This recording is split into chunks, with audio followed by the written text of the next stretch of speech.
we have already covered the notion of area between a curve and the x-axis using a definite integral.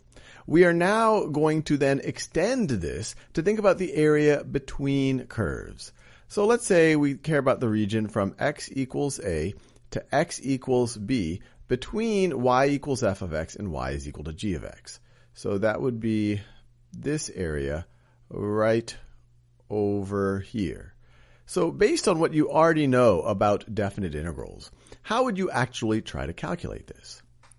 Well, one natural thing that you might say is, well, look, if I were to take the integral from a to b of f of x dx, that would give me the entire area below f of x and above the x-axis.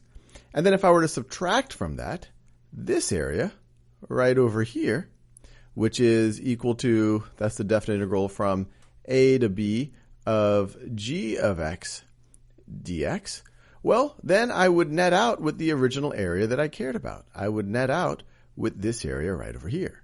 And that indeed would be the case. And we know from our integration properties that we can rewrite this as the integral from a to b of, let me put some parentheses here, of f of x minus g of x dx. And now I will make a claim to you, and we'll build a little bit more intuition for this as we go through this video. But over an interval from a to b where f of x is greater than g of x, like this interval right over here, this is always going to be the case, that the area between the curves is going to be the integral for the x interval that we care about from a to b of f of x minus g of x. So I know what you're thinking. You're like, okay, well, that worked when both of them were above the x-axis. But what about the case when f of x is above the x-axis and g of x is below the x-axis? So, for example, let's say that we were to think about this interval right over here. Let's say this is the point C, and that's x equals C. This is x equals D right over here. So what if we wanted to calculate this area that I am shading in right over here? You might say, well, does this actually work? Well, let's think about now what the integral from c to d of f of x dx represents.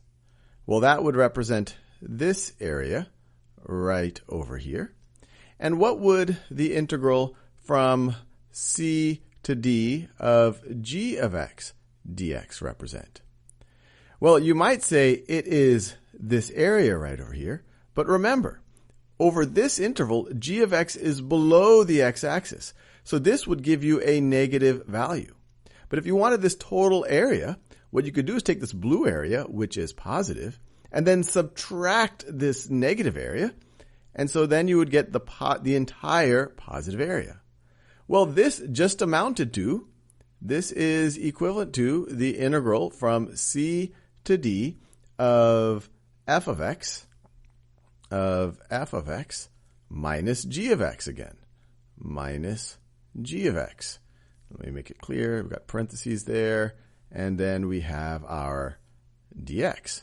So once again, even over this interval, when f of x was above the x-axis and g of x was below the x-axis, it still boiled down to the same thing. Well, let's take another scenario. Let's take the scenario when they're both below the x-axis. Let's say that we wanted to go from x equals, well, I won't use e since that is a loaded letter in mathematics, and so is f and g. Well, let's just say, well, I'm kind of running out of letters now. Let's say that I am going to go from, I don't know, let's just call this m, and let's call this n right over here. Well, n is getting, let's put n right over here. So what I care about is this area. The area, once again, below f. We're assuming that we're looking at intervals where f is greater than g. So below f and greater than g. Will it still amount to this with now the endpoints being m and n? Well, let's think about it a little bit.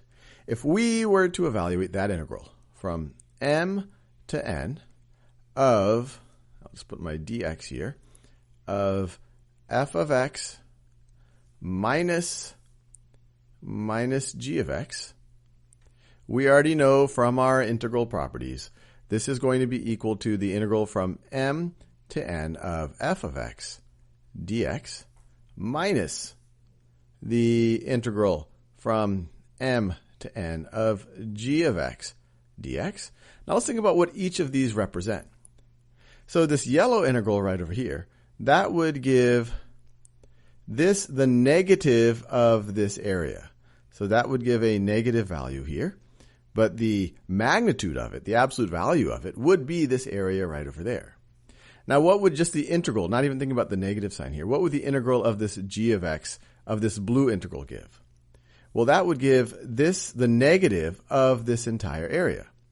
But now we're going to take the negative of that, and so this part right over here, this entire part, including this negative sign, would give us this entire area. The entire area. This would actually give a positive value because we're taking the negative of a negative. But if with the area that we care about, right over here, the area that we cared about originally, we would want to subtract out this yellow area. Well, this right over here, this yellow integral from the definite integral from m to n of f of x dx, that's exactly that. That is the negative of that yellow area. So if you add the blue area, and so the negative of a negative, this is going to be positive, and then this is going to be the negative of the yellow area, you would net out once again to the area that we think about. So in every case we saw, if we're talking about an interval where f of x is greater than g of x, the area between the curves is just the definite integral over that interval of f of x minus g of x dx.